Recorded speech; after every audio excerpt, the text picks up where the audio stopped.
자, 반갑습니다. 정의뇌박의 이지원입니다.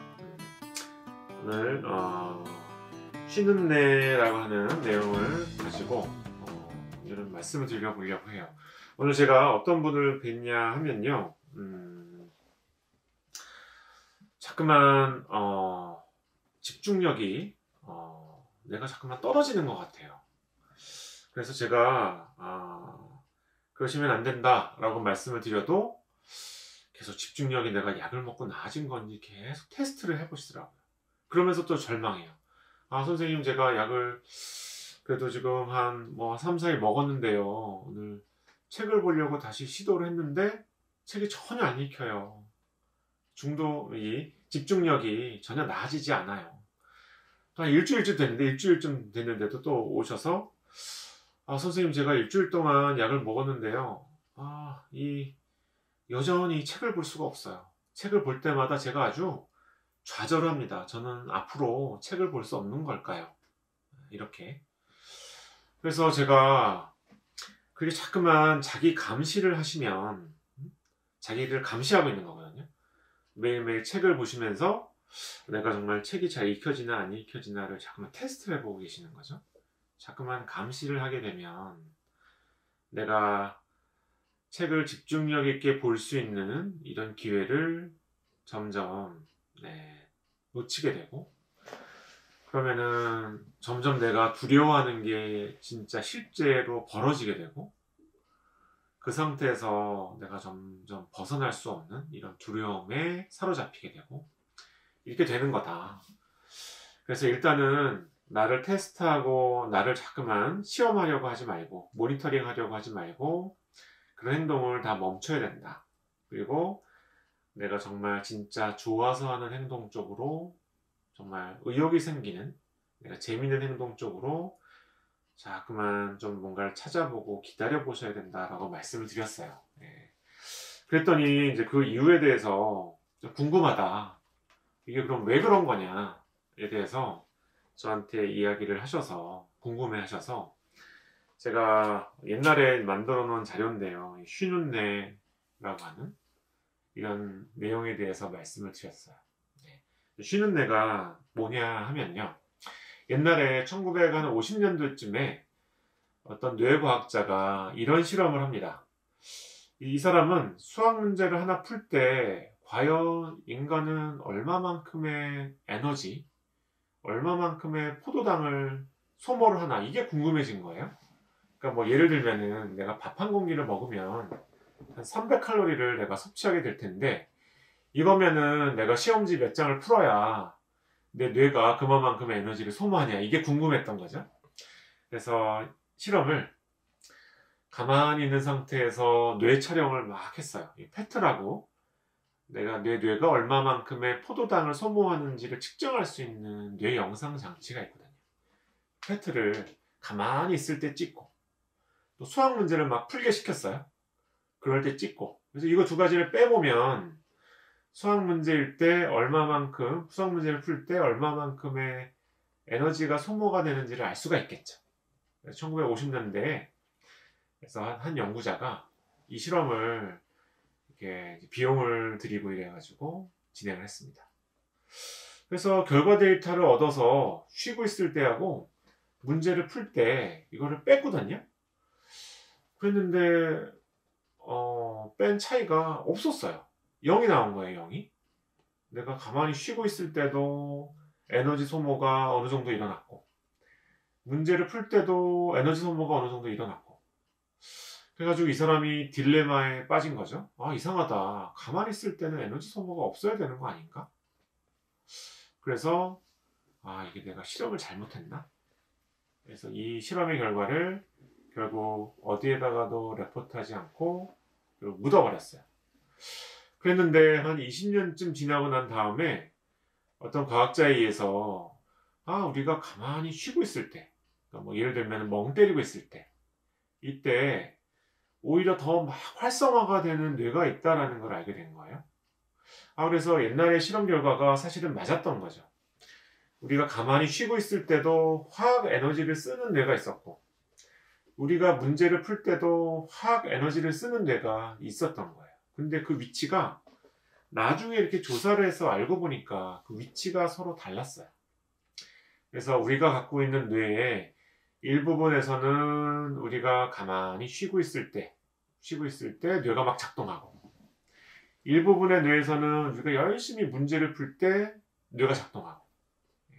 그래서 이거를 알게 된 거죠.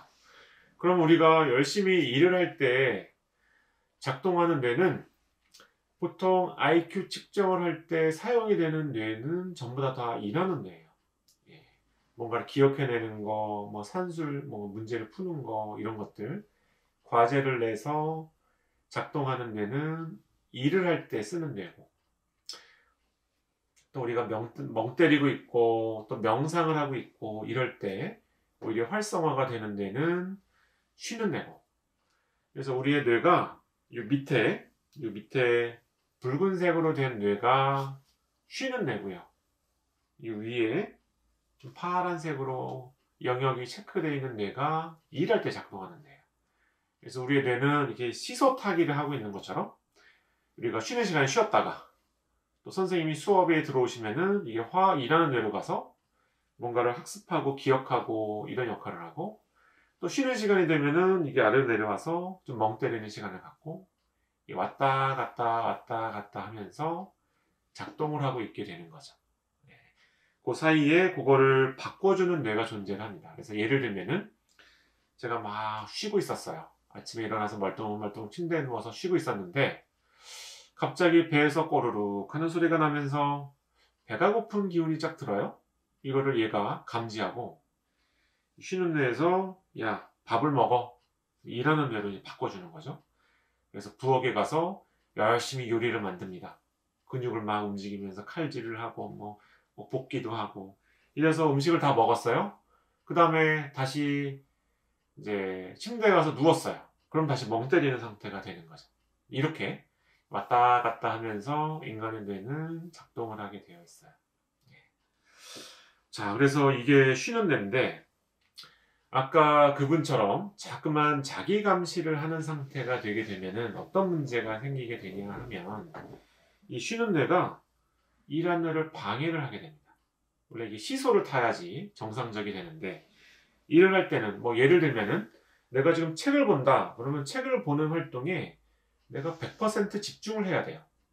근데 자꾸만 이 일하는 뇌가, 이게 셀프 모니터링을 하는 뇌거든요. 내가 지금 잘하고 있나? 나는 책을 봐야 되는데 나를 잠깐 모니터링하는 뇌가 방해를 해요. 그래서 내가 100이라는 에너지를 일하는 데 확 써야 되는데 이 중에 나눠지는 거죠. 한 50이라는 에너지 밖에는 뭔가 책을 읽는 데는 안 쓰고, 나머지 50이라고 하는 에너지는 자꾸만 내가 잘 읽고 있나, 내용을 이해하고 있나 이런 데 자꾸만 쓰게 되는 거예요.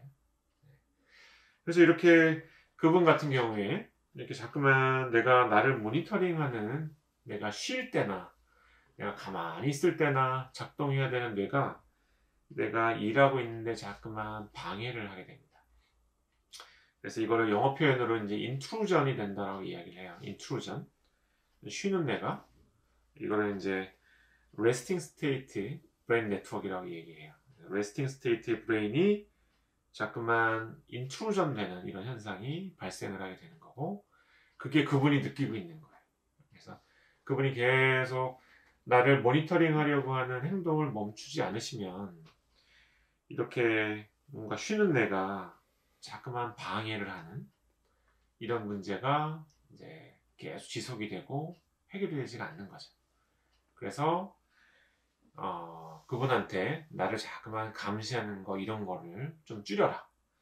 그래서 오히려 내가 재밌는 거에 확 빠져서 일하는 뇌에 사용하는 퍼센테이지가 100%까지 올라갈 수 있게, 이게 잘 안 된다면은 그게 될 때까지 조금 기다리셔야 되거든요. 그래서 이제 그런 거에 관련된 거를 말씀을 드렸는데요. 이 쉬는 뇌와 관련이 되어 있는 게, 이 보통 성인 ADHD 이런 것들로 인해서 오시는 분들, 또 아이들 ADHD 때문에 오시는 분들도 사실은 관련이 있는 내용이에요. 자, 그러면은 이 쉬는 뇌가 언제 그럼 발달을 하게 되느냐? 이 발달을 이렇게 이제 조사한 연구 결과인데요. 쉬는 뇌는 어렸을 때는 완성이 안 된 상태가 지속이 되는 거예요. 네. 그래서 어린 아이들은 쉴 줄을 모릅니다. 원래 정상적으로. 네. 그래서 어린 아이들은 어느 정도 나이가 됐을 때 굉장히 산만하고 쉴 줄 모르고 끊임없이 움직이고, 이게 사실은 정상적인 거거든요. 그래서 쉬는 뇌가 점점 발달하게 되는 시기가 청소년기를 거쳐서 발달을 하게 돼요. 청소년기 때 사춘기가 되면은 아이가 말이 없어지잖아요. 그게 쉬는 뇌가 점점 발달해서 그래요. 만약에 청소년까지 됐는데도 불구하고 혼자 방 안에서 멍 때리는 시간이 없고 계속 까불까불 거린다. 그러면은 쉬는 뇌 발달이 안 되는 거죠. 만약에 ADHD가 있어서 쉬는 뇌 발달이 지연이 된다면 그런 현상이 생길 거고, ADHD가 있어서 뇌 발달 지연이 있는 친구들은 쉬는 뇌 발달이 늦기 때문에 조금 늦은 시기까지 이렇게 까불까불거리고 끊임없이 운동하고 움직이는 이런 행동들이 조금 더 뒤에 나타나게 돼요. 그래서 이제 이런 게 ADHD와도 관련이 되어 있는 이런 내용이라고 볼 수 있습니다. 자, 그래서 오늘 제가 이게 조금 어려운 내용일 수 있어요. 예, 뇌과학적인 내용인데, 결국 이제 뇌 안에는 왜 그 멍 때려라 이런 책도 있잖아요. 그리고 최근에는 외국에서 베스트셀러로 많이 인기가 있는 책 중에 명상에 관련된 책이 굉장히 많다라고 얘기를 해요. 이 명상하는 시간이 이 쉬는 뇌를 활성화시키는 시간이거든요. 네. 그래서 뭐 명상을 하면은 ADHD도 나아진다 뭐 이런 이야기가 있는데, 이런 게 만약에 쉬는 뇌 활동이 너무 부족해서 ADHD 증상이 있다면 그 명상을 통해서 쉬는 뇌 활동이 강해지면서 좋아질 수도 있어요. 자, 그래서 이 쉬는 뇌에 대해서 좀 말씀을 드려봤습니다. 여러분들께 좀 도움이 되는 내용이었으면 좋겠습니다. 예, 이상으로 마치겠습니다. 감사합니다.